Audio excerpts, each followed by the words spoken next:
Next unrideable with that light hiking luggage. It's not looking good. I can't ride down alone. That's too heavy. Can't you see I'm down on my knees? I'll tell you something. Been that, done that. So emotional. After I used my multi-tool, my Mehrfachwerkzeug, as a hammer, and since it's not a real Leatherman, but a cheap knockoff, it fell apart. And this little screw flew off somewhere into the vegetation. Thanks to the stadium lightning, I spent long time searching for it. Today, after dismantling the tent that was here, I looked again and finally found it. So I can screw it back together again sometime. I don't have a Torx with me, but it doesn't matter. I'll think of something. This time I'll use the thread locker that comes with me. And with that in mind, greetings to the girls, hello to the boys.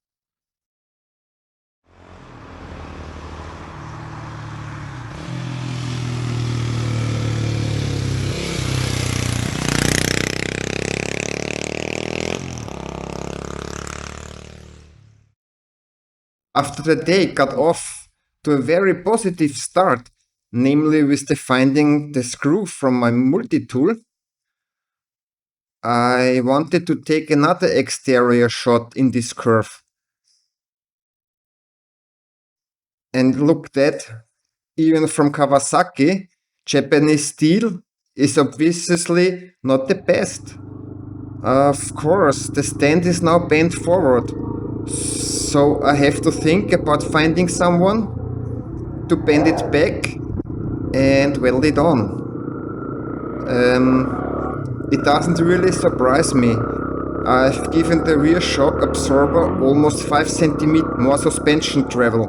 That means that the thing is naturally very crooked all the time when it is on the side stand. And so from an angle, that might be too much weight in the long run. Luckily, it wasn't a mop because the engine was already off, so it's still at zero. But as I said, next mission, weld the stand. The stand isn't welded yet. Nevertheless, I've decided to continue my journey. And of course, on the way to the Haber, I've already mapped out a few routes on Google Earth. I'm going to follow those for now. And as you can see, they should gradually transition into off-road terrain, which they have just done. How far will I get, and will it all work out? That's part of the adventure, isn't it? Whether you have to turn back at some point because the road ends, or there is a barrier, or something like that. We'll see. Distance to my destination, I don't know. I think 70-80 kilometers. And now I'm going to cover a few meters on Italian off-road terrain. In German, abseits der Straße.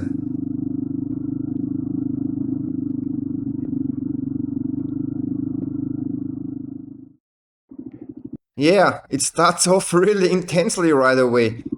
I don't know if you can actually see it. I have to get used to all this rumbling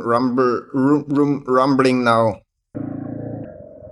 I took a wrong turn straight away. I should have turned left somewhere.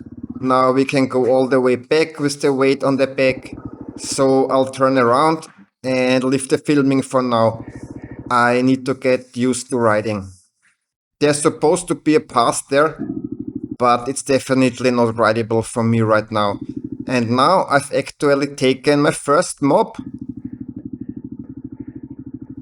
Unfortunately, I can't mark it on the moped because I don't have a side stand to put the moped down.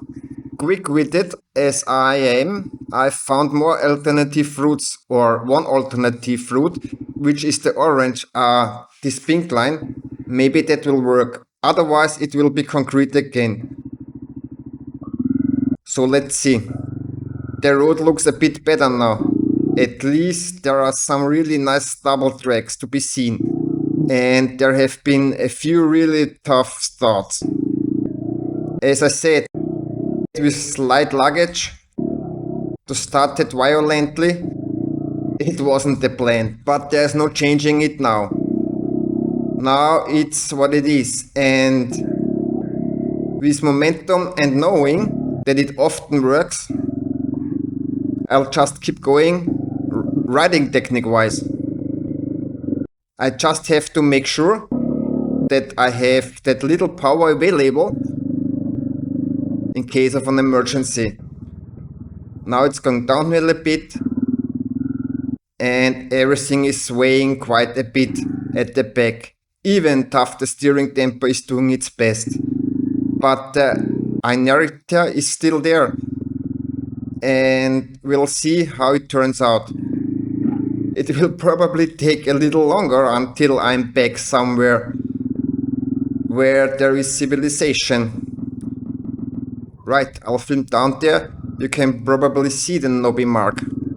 Now I'm turning off, enjoying it for once. Turn, not really noticed. Now I have to ride up there from a standing start, so to speak. I'm in grip, I should have relative grip on the rear wheel with the weight. Let's see if it works out. However, I'll keep my mouth shut down and let the clutch snap.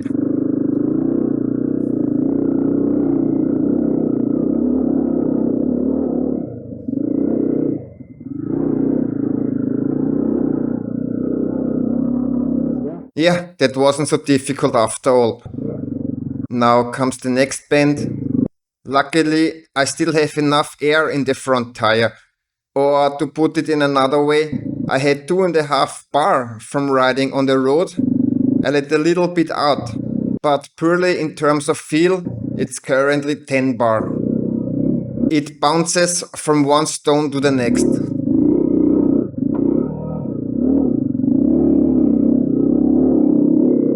I'm standing up almost the whole time anyway. It's one bend after another. Luckily, I'm not riding a GS with hard panniers, but a lightweight KLX with soft luggage. Right. Now it's over hill and dale. Oh, a slight wheelie. I'm riding in first gear right now, which is why they built it, the first gear, so that you can still ride off-road with a longer gear ratio suitable for the on-road. It slips and rumbles at the back and front, but it's rideable.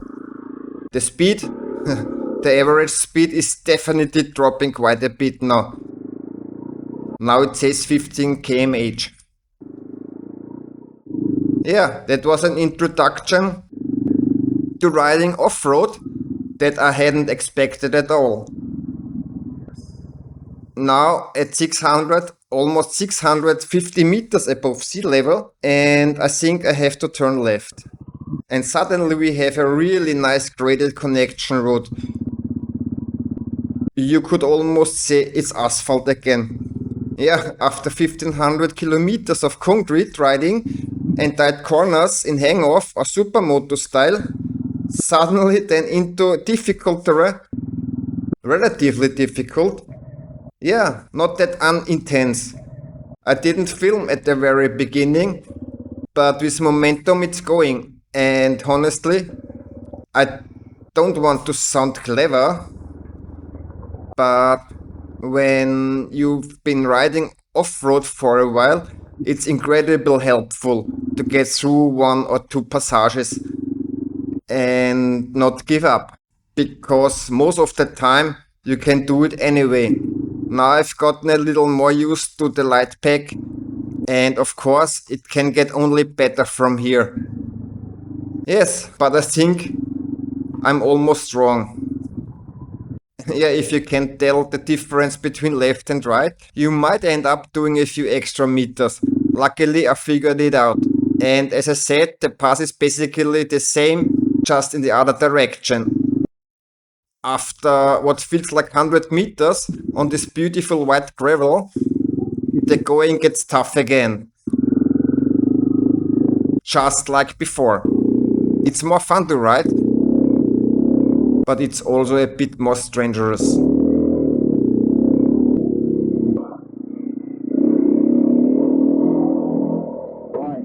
Was it more fun with the donkeys than it is now with the moped? Checking the lane change straight ahead, he says. So far, it's been a roller coaster of emotions. First, as I said, I found a little screw. With that, the day can't be too bad. Then suddenly, the side stand doesn't want to cooperate anymore. And now I'm riding on really fine terrain. So once again, don't count your chickens before they hatch. Or maybe even before you go to sleep. As I said, something could still happen in the evening, like losing the screw. So I'm now riding relatively fast in second gear. I hope the light luggage in the back will hold up. Missed brake point. There is a turn. I need to go more to the left. The tire itself at the back, with its fat tread, it has endless grip. But I think that's just not so bad with that weight. So despite the low tread depth, it still digs in nicely. Ja, there are no more wrong turns in between, aber auch kein einfach zu fahrender Schotterweg. Sorry for the German. No easy going gravel road. Really? Yes, really. It's getting pretty steep now. First gear. I'll keep to the far left, right. See, wrong direction again, so to speak. I hope it goes well. That's pretty intense. As I said, even when riding on the road, I personally prefer going uphill 100 times more than going downhill, because you just want to go so much faster. But now it's done. I change lanes. There are just as many bushes as there. Ouch!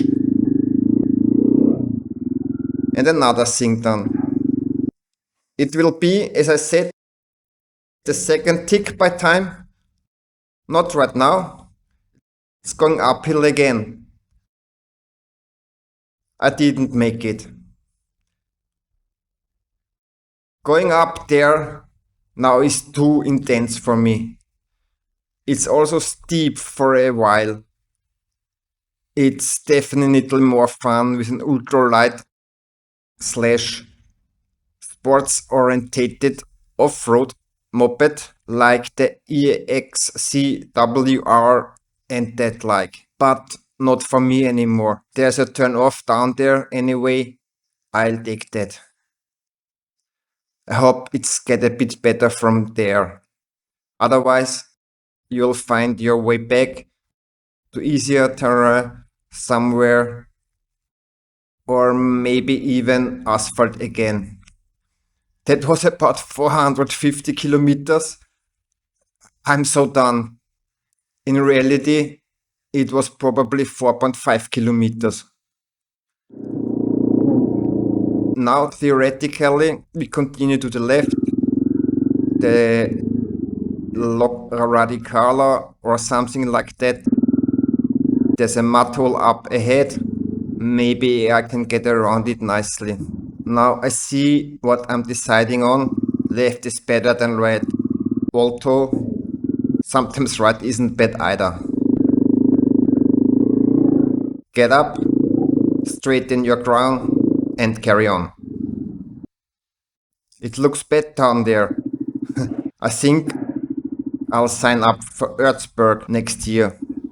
With that, well, joking aside, I'll try to keep to the right, then I'll be fine. You just have to let it roll, basically. Don't slow down too much, and don't go too fast, of course. I leave the camera running now.